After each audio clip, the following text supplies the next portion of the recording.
Starts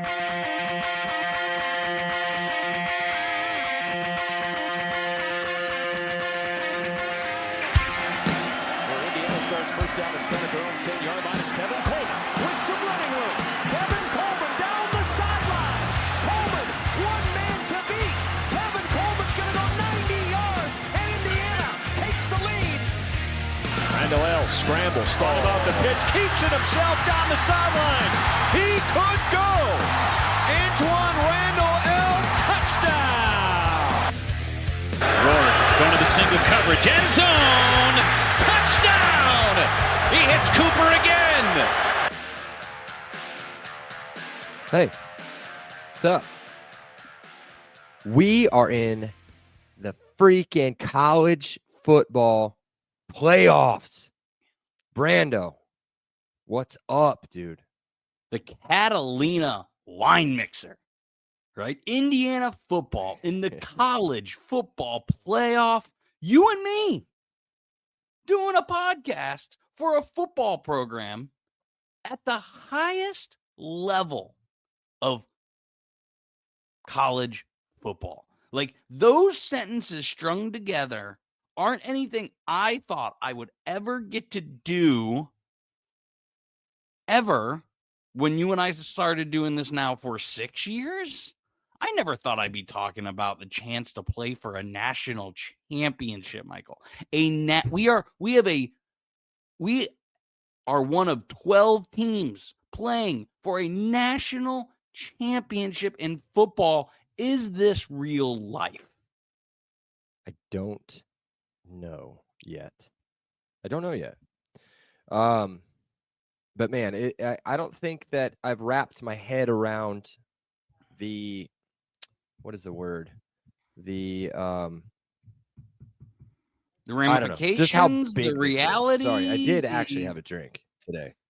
Yeah, the reality of just like I don't know, dude.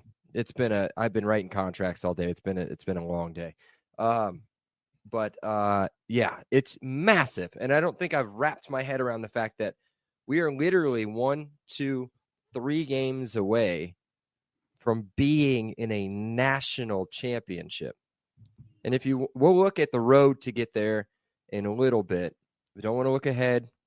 We'll do a quick thing. I'll go through a rundown here in just a minute. But, you kind of said on our first attempt at an intro, where I screwed everything up, you kind of said you can't figure out the words for this, right? No. And if you're listening with your children, turn it down for about 10 seconds. But I wrote down, holy shit. Like, it's crazy. It's insane, the fact that we are here. And I can't wait to do this. Let me go through the rundown, and I'll tell you why I can't wait to do this. We're going to do a quick IU at Notre Dame preview. Nothing in depth. The in-depth one's coming out next week. You know how we do it. It'll be crazy. Maybe we'll break it into 2 pods. It's probably just 1 pod, but we'll see. We're going to talk a little bit about the bracket. We're going to revisit season predictions so that I can just dump all over you and all over Seth and your negativity. And then I don't know if we're going to do this at the end or if we're just going to do it throughout the thing. You guys can do it however you want. Send us money so we can go.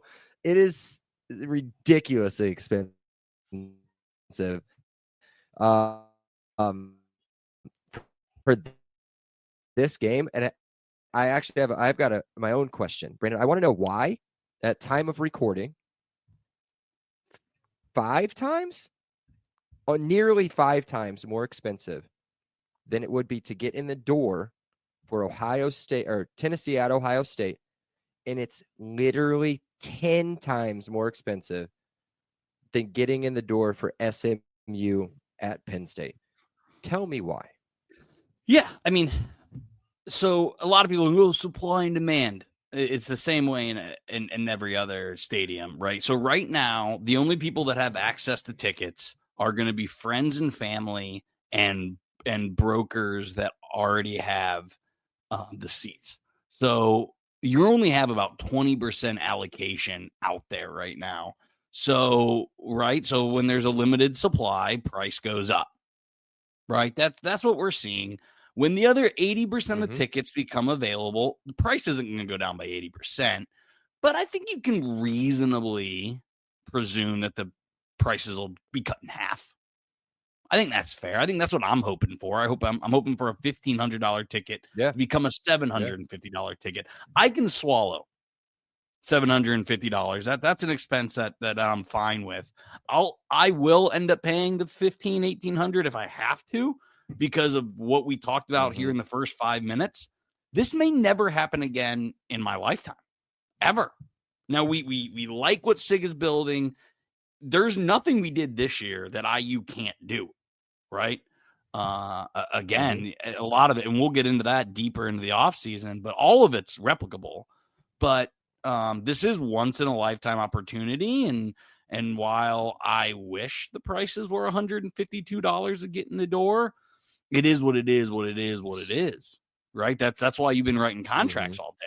You know, that's why I wake up and go to work every morning. You know. So just to give everybody kind of, if you haven't been on the message boards or you haven't dug too deep into it to figure it out, basically, and I work with a Notre Dame grad and somebody that has season tickets. Basically, what they do is they took all of their season ticket people, maybe even people outside of season ticket holders, and put them into a lottery for these tickets. That lottery is done tomorrow. Tomorrow being Tuesday. So what like just like what Brandon said, IU was only given like 2,000 tickets, I think, and those are gone. They're gone to, donors, families of players, families of coaches. Those are done. They never even put them out. They didn't talk about them. They didn't do anything. They did put out the Sugar Bowl request form. You can actually, I think you can go to your ticket account, or you can go and think you can just go in and request tickets anyway. If you do want to go ahead and maybe prepare for what could be the next round, the Sugar Bowl against Georgia, those tickets very reasonably priced. So that would be great if that happens. But yeah, I think we're going to see quite a dip in tickets. And what I was just told shortly before recording was they're down already to about $800. So now, granted, this morning I think they were down to about $800, and as the day went on, they rose and rose and rose. So keep an eye on it. I think it'll be more reasonable. I do think, and actually I got a couple questions. I got a couple questions for you, Brandon, real quick, and then we're going to move on. We're going to do a quick game overview. Have you ever been to Notre Dame Stadium? No. Never been. I have. Never. And? I was like 6. I remember a little bit of it. I remember we sat all the way at the top. They were playing BYU, and I believe Tim Brown was playing football at that time. So Tim Brown, the Hall of Fame wide receiver? Yeah. I'm assuming. Former Raider Tim Brown. He was playing, and they lost. So did not go dressed as a Notre Dame fan necessarily. I think my dad got tickets through work or something. I don't know how it worked out, but we went to go watch it, and it was a little bit memorable. I remember a little bit of it. I remember kind of a little bit of a tailgate in the grass lot, being at the very top of the stadium. That's really all I remember. And they lost. So, what was the other question? What do you think? I sent some pictures to you guys today, in our group, of what it looked like when Cincinnati was there. Cincinnati, half the size of the school of IU, right? Half, not even close to the alumni base of what IU has, especially not in nearby major cities, Indianapolis, Chicago. Fort Wayne's not a major city, but Fort Wayne is there. So there's like those areas, right? Very grossly populated with IU fans and IU alumni, especially Chicago. Chicago's what? The second biggest alumni base of the entire thing. Right. Very close to, or close-ish to South Bend. What are you expecting red-wise in that stadium? Because I talked about this today at work. I'm going to a lot. So you're way more than me. I said between 35 and 40%. That's what I was thinking. Yeah. Yeah, I'm actually probably closer to that 33, 35%. And you want to know why? Want to know why? Why is And I'm going to try not to get too worked up. Uh-oh. Notre Dame don't care about this game. I'm telling you They right don't. now. People will, Notre Dame fans will sell this ticket to fund their hypothetical Sugar Bowl tickets. That's where every single, I don't have that many Notre Dame friends, less than, 2 or 3. Every single person, this is a win. Like this is a multiple touchdown cruise. We're better than Ohio State, and Indiana got their butts kicked against. We didn't. This is their words. Like this, we pretty much, they think that we got to buy. So I think a lot of people are thinking like, oh, Notre Dame fans, they're so loyal. There's going to be no Indiana fans. I would think in a traditional game, like if I think if this was a regular season game, it might be 80-20, maybe. Oh, I don't think so. I think, but I think 2030, I think it's gonna be a lot. I also think we cancel that series, but that's not for this podcast. That's very possible. I think because Notre Dame fans are going to sell their tickets, I think Indiana is going to be, like I said, a third of the stadium, which is massive. Massive. A third of the stadium could be IU fans. I think it will. I don't think it'll be as drastic as it was at Northwestern because that was legit maybe 60-40 IU fans, if not more. I do think it will look a lot like the Rose Bowl. I really do. Yep. I think you'll have almost an entire side or maybe an entire end zone red. Yep. And if you guys don't believe me, you don't know what I'm talking about, go Google 2021 Cincinnati at Notre Dame. Just put that in or put in Cincinnati at Notre Dame crowd and go to the images. You'll be blown away at the amount of Cincinnati fans that were there. And that's a good 5-hour drive, 5.5-hour drive, if not more for them. Because you're not flying from Cincinnati to South Bend. You're going to fly, right? There's no airport that's, reasonable. So they made that huge trip up there. I'm sure they bust people up. Cincinnati loves to bust people everywhere. But, yeah, man, I don't know. I expect a big IU crowd, no matter what the ticket prices look like. And hopefully I can convince my wife and or my financial advisor to let me go. So we'll see. But, I might just hide in like Brandon's jacket or something. Or maybe I can put Brandon inside of my jacket. It's probably the more reasonable flip-flop there. So let's do it. Let's move on. Let's get into the quick game overview is what I called it. A lot more details, a lot more breaking down offenses and defenses and matchups and players to watch and everything that's coming up. So what we're going to do now is do a quick look at what we're doing at. I use a 10 seed, ranked 8th overall. I didn't notice that yesterday. Didn't notice that we did move up in the poll. Yep. Notre Dame as a 6 seed, 5th overall in the poll. Both teams 11-1. Our loss, a little bit more impressive than their loss. If you guys don't remember, back in September, they lost at home to Northern Illinois, who I believe finished middle of the pack, if not lower middle of the pack in the MAC. Well, you keep going. I'm going to look that up. Yeah, go ahead, because I'm not even sure they made a bowl.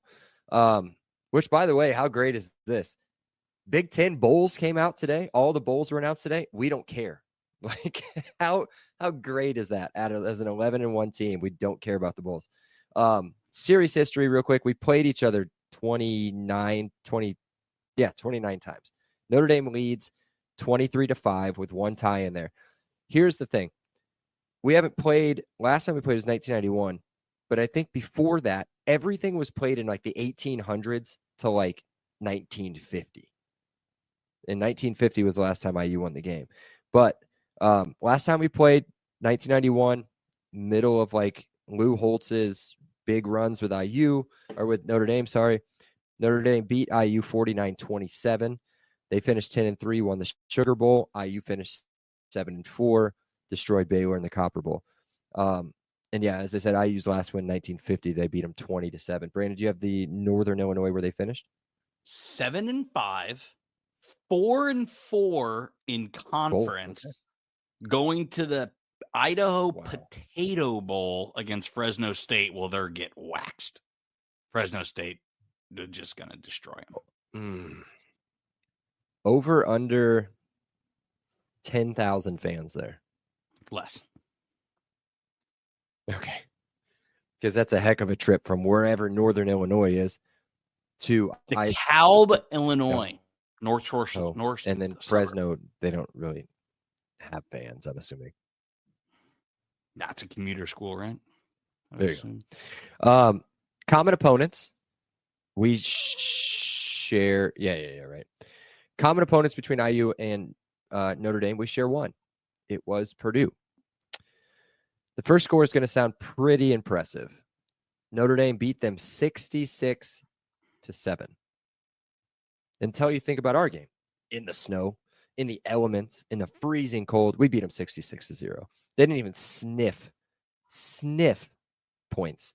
And I'm pretty sure they were up 7-0 or 7-0 or like hanging around with Notre Dame early on in that game. And then it kind of got blown open. But yeah, 132-7 as a combined powerhouse of football teams against Purdue. That's amazing. Anything else you want to add on Notre Dame before we get into the bracket? Because I think our next podcast is we're going to get down on the offensive side of the ball. We're going to get on the defensive side of the ball. We're going to get into the numbers. I want to do a little schedule talk. Can you give me like 3 minutes on schedule talk? Hey, so it's your pod too, bro. August 31st, their most impressive win, in my opinion. They go into College Station and win 23-13. That's an impressive win. Can we agree on that?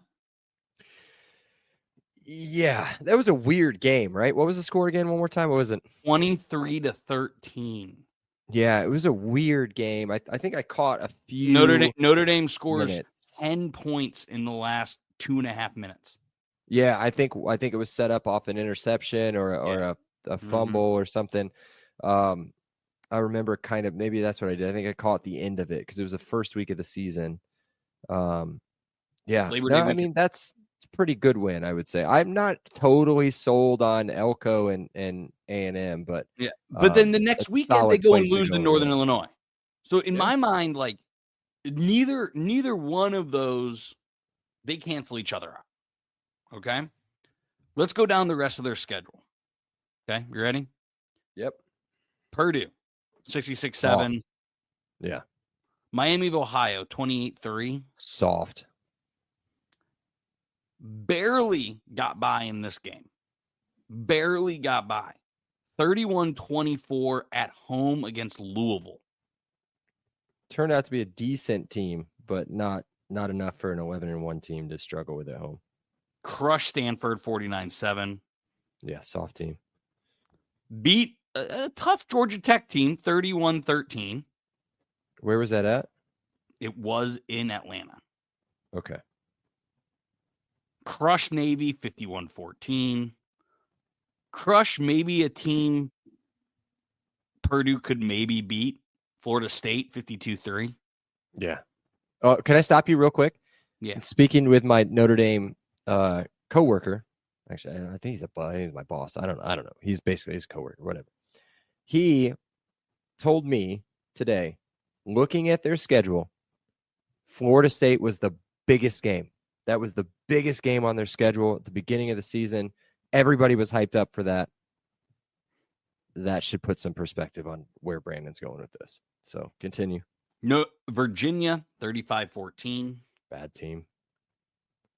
I was pumped for this game, but it won me a lot of money. Notre Dame 49-14 against Army. Poor Army.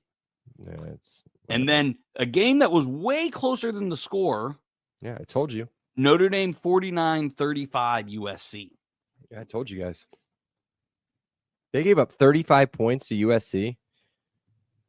Wow. So what I got out of that for everyone in the exercise is Notre Dame can score the ball. They had offensive outputs of 66, 49, 51, 52, 49, 49. They can't stop a lick. Everything that I've heard so far is started on 107.5 The Fan from The Athletic. We got bigger guys on defense. We got a defense that profiles Ohio State. You just gave up 35 to USC. Mm-hmm. Can I Like, what? can I refresh your memory real quick, Brandon? I'm sorry to cut you Yeah, off. no, go ahead. You were going through all the points that they've scored. You ready for this? 31, 77, 42, 52, 42, 41, 56, 31 with a backup quarterback, 47, 20, 15, and 66. Those are our points. Yep. Just as impressive. Yep. So we'll get into the numbers more next week, but I'm just saying, I think both teams are going to move the ball. I think both teams played soft schedules. I don't want to hear Notre Dame played a tougher schedule. No, they didn't. I just went through it. Mm-hmm. We played dang near identical schedules and put up similar results. This being a 7.5 point spread is banana. I thought this would be closer to 4.5, 5.5. I love this draw. I didn't want Georgia. I didn't want Texas. I would have taken Penn State. I would have taken Tennessee for sure. I didn't want Ohio State. Ohio State, Texas, and Georgia is about the only three teams I didn't want. And obviously Oregon, because they're the best team in the country right now. But I am not worried. 30,000 foot view before we get into the nitty gritty. I'm not worried about Notre Dame. Oh, I'm a little bit. I shouldn't say not worried. I think we can win. Now we'll talk about how that happens and what's going to need to happen. But I think Indiana can win.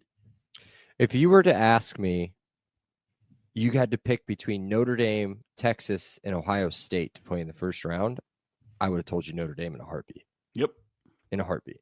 Yep. And then I would have said Texas and then Ohio State again. Because I do think Ohio State's still really good, but I think they'll be out in the second round anyway, even if they get past Tennessee. So that's perfect time. Let's hop right into it. Let's talk about the bracket, Brandon. We don't have to do full predictions. I want to know maybe your most intriguing matchup. Does a certain team deserve to be in there? Does a certain team deserve to be out? Let's hear it. Well, let me go through it for everybody that's been living underneath a rock. We got Texas hosting Clemson, Ohio State hosting Tennessee, Penn State hosting SMU, which I've heard they're giving tickets away to that one, and then Notre Dame hosting IU, with Arizona State, Oregon, Boise State, and Georgia, not in that particular order, all getting a bye. We live in a world where Boise State and Arizona State have a bye in the college football playoffs. So that's something I think needs to be addressed maybe moving forward. But what are your thoughts on this? Who's got the easiest path to at least making it to the national championship? See, that's tough because I've heard a lot of people say Penn State has the easiest path. I've just heard a lot of people say Penn State has the easiest path. You could go the bottom bracket in general as the easiest path. Yeah, I don't think Penn State can score as much as SMU can. Yeah, SMU's tough, dude. I mean, it's going to come down to Penn State's defense, and I know Penn State just put up a lot of points on Clemson or on Oregon's defense. SMU has a similar offense to Oregon. They don't have near the defense. So Penn State's gonna have to capitalize on SMU. I think SMU is the worst team in the field. Honestly, I think Clemson's the worst team in the field. If I had to pick one, yeah, yes. SMU's right there. The ACC stinks. The ACC is bad. The best game, honestly, is Tennessee Ohio State. I'm not picking that game with a 10-foot pole. And it's brutal. It's not only the best game, but they have the worst draw, for both teams. Is that a put your kids to bed game? It is that a don't let the kid watch that? It's a put your kids to bed game, isn't it? Yeah. And then I think Texas destroys Clemson, and then I think they unfortunately end Arizona State season. So I think Texas actually has pretty easy first two games. Then they just run into the buzzsaw of Oregon. But yeah, Tennessee, Ohio State intrigues me like hell. And then obviously the Indiana Notre Dame game, the winner of that plays a backup freshman quarterback. Yeah. And a team that can't score the ball. We've seen it. Should have lost to Georgia Tech. Should have lost to Georgia Tech, and people are going to go run to that score and say, oh, they scored 40-something points. In 19 overtimes, they scored that many points. I think it was 8. But, yeah, they scored that against Georgia Tech after being down, I think, by 14 or 17 points at some point in that game. Yeah. I do think that the bottom half of the bracket, whoever comes out, if Penn State can be Penn State and not choke in a big game, they can easily take care of Boise State, in my opinion. Yep. And then, I think if Carson Beck's arm is as bad as they say it is, and even if his arm's not bad, his head might be in bad shape too, based on the hit that he took. They're going with a freshman. They haven't diagnosed anything, but I've seen some, the Instagram doctors and everything. It's bad. Like, it's not good on a throwing arm. Not a good diagnosis is what he's looking at. Whoever gets out of our game should have a fairly reasonable matchup with a very good Georgia team, very good Georgia defense. And then you get what? You get Boise State or Penn State or SMU to go to the national championship. I mean, that's a fun little ride there. I would not want to play Ohio State, Tennessee, Oregon, or Texas. And they're all the last team you'll have to play. So, agreed. Yeah. Before anything gets started, who's winning the whole thing? I think I'd have to lean Oregon, but their path is tough. Their path is tough. I think we get a complete surprise. I think this has been a chaos season all year. Mm-hmm. I think we get a chaos playoff, and I'm super excited for it. Oh, I would do some things for an SMU Boise State quarterfinal on like a half full stadium at the Fiesta Bowl. Like, there's no way they pack the Fiesta Bowl, right? No. Boise State and SMU, they don't have enough people in those two colleges. But for that to be a quarterfinal, for the winner to take on the winner of whoever in Georgia, oh my gosh, that'd be nuts. And then if Tennessee can beat Ohio State, you can go ahead and kiss Ryan Day goodbye, probably. So, yes. Yeah, I think Oregon's really the only solid team you're looking at. I don't think that we're giving Arizona State enough credit. They've been probably the second best team in the country over the last, month? I mean, they have the college version of Christian McCaffrey. I mean, Cam Scatabo is amazing. Guy is yeah. In his press conference, did you hear that? He thinks he's the best running back in the country. He obviously hasn't watched Ashton Genty. I watched him for the first time in a full game the other day because I had money on that game. Oh my gosh, that guy. Yeah, he's Derrick Henry. He's Derrick Henry. All right, let's run through. We're going to sprint through because Brandon wants to go watch the basketball team for some reason. We're going to sprint through season predictions, make fun of Brandon and Seth, and then we're going to do quick promo, randos out. Okay, I said, and you guys laughed at me at the beginning of the season. I said, I think we can go 9-3. Our losses being Ohio State, Michigan, Nebraska. And I flip-flopped Nebraska, Washington, Nebraska, Washington, whatever. We won every game except for the Ohio State game. So, I mean, I can be a fool, sure. But at least I said 9-3. And these two clowns, 6-6. Let me break down some losses. Seth had us losing at UCLA. Brandon and Seth had us losing to Maryland. Brandon had us losing to 4 in a row, by the way. Maryland, Northwestern, Nebraska, Washington. And Seth had us losing to Nebraska as well as Purdue and Michigan. So do you want to say anything? Do you want to apologize? So I just want to go back. Looking back, we previewed Northwestern. I should have seen that. That was dumb. That was dumb. I would have went back and changed that. I'm not quite sure why I thought that. Maryland they had athletes, and I didn't see a ton of athletes outside of Donovan McCulley on this team. I would have obviously been wrong. But Maryland just seemed like a trip-up game. Nebraska and Washington were both supposed to be better than what they ultimately were. Will Rogers, the loaded recruits and transfers that Nebraska had. I was just scared of stars. to be honest. I'll learn my lesson. SIG don't care about stars.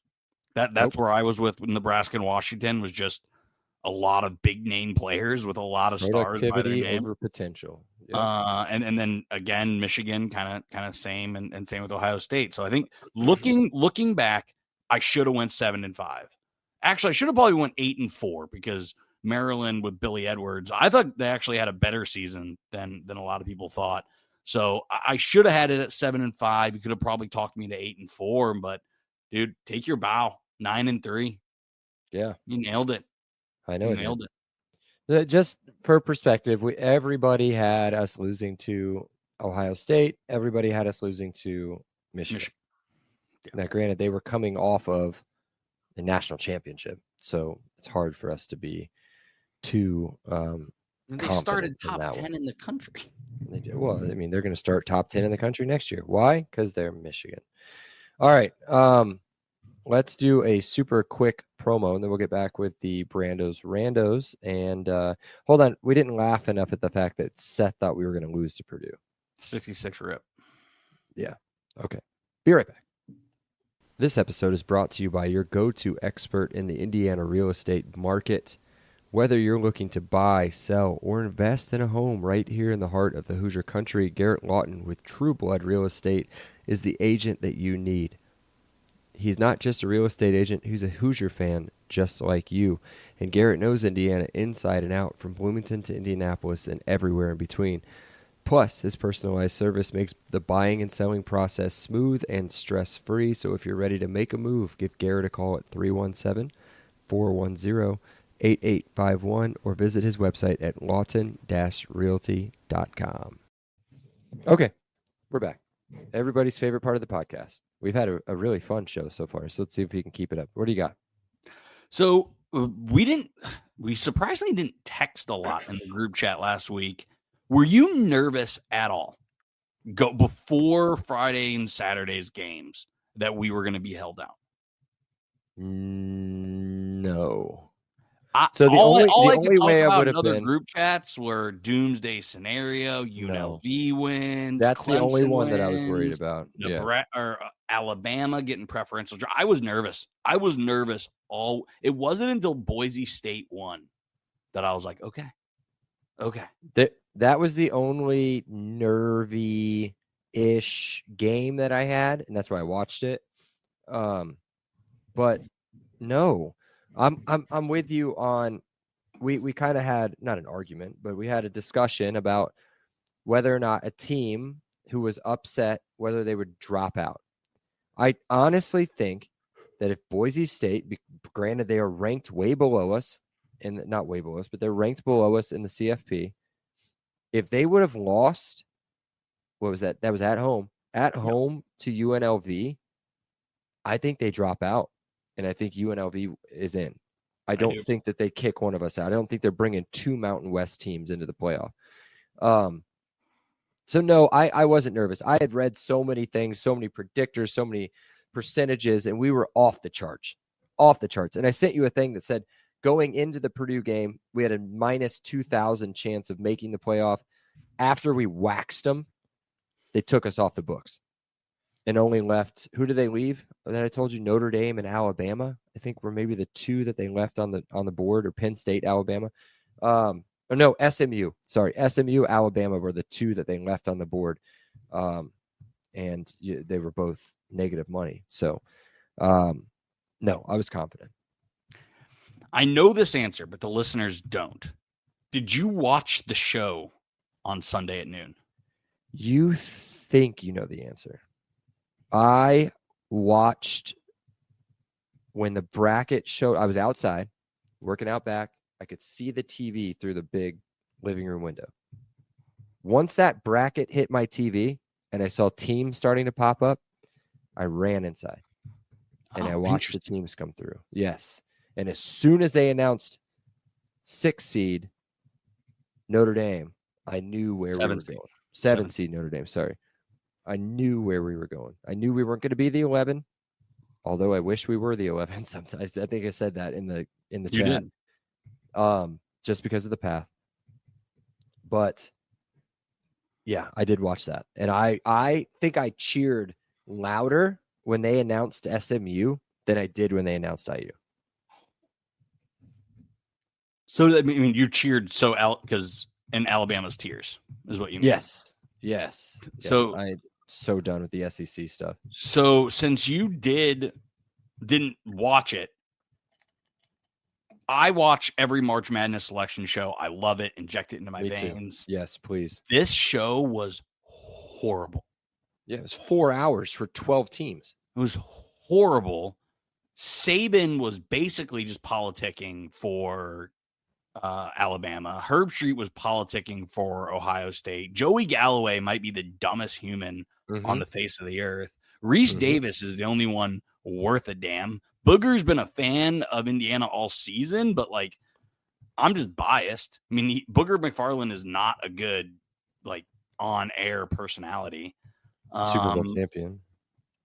But it was a horrible show, and then I think they need to completely rethink that for next year. Speaking of rethinking, you already said it.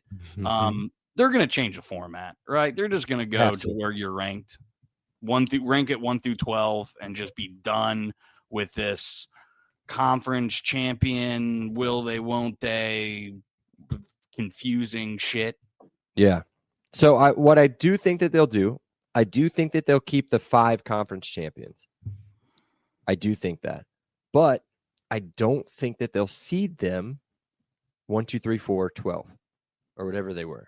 I think if Clemson was final ranked above 12, they would have been wherever their ranking was, correct? Or were they just automatically? Okay. So I think, no, wherever your ranking is, if you're outside of the 12, you're either 11 or 12 or wherever you're at. You're not in there. The top 7 teams are guaranteed in, right? Does that make sense? Yep. Essentially, the top, I think the odds are very high if you're in the top 10 you're in. But you're seated where your final ranking is. You want to talk about drama? Give me a 25-1 countdown on where people finished. Way better. Then, yeah, as you come in and they go at number 25, we've got the Mountain West champion, UNLV. Okay. And they're like, oh no, there goes the 12th team. 12th team's out. And they're just like, then you kind of figure it out from there. And you're holding on. You're just holding on to your seat the whole way up, trying to figure out where you're at. I think that'd be great. Do I think it's going to be an immediate change? I don't know. I do. This was quick. The 12 teams was quick. So maybe. But I'm with that. I'm with the ranking. Because what did we finish ranked 9th? So we would have been going 8. Yeah, I don't know. The draw would have been worse, but we would have been hosting a game. We would have been hosting a game. Yeah. I don't care. Draw whoever you want. Who is 9? We have phones. We can figure this out. Yeah. Who is 9? Who would we have hosted in our hypothetical situation? CFP rankings. We would have hosted Boise State, and we would have crushed them. Oh, crushed. Although Genty would have gotten a little bit of his. I mean, we're the best rush Stevens in the country, so we are. And then we would have played the winner of. No, we would have went to Oregon. Oh yeah, that's right. We would have gone to Oregon, which would have been, which game is that? Bad, real bad.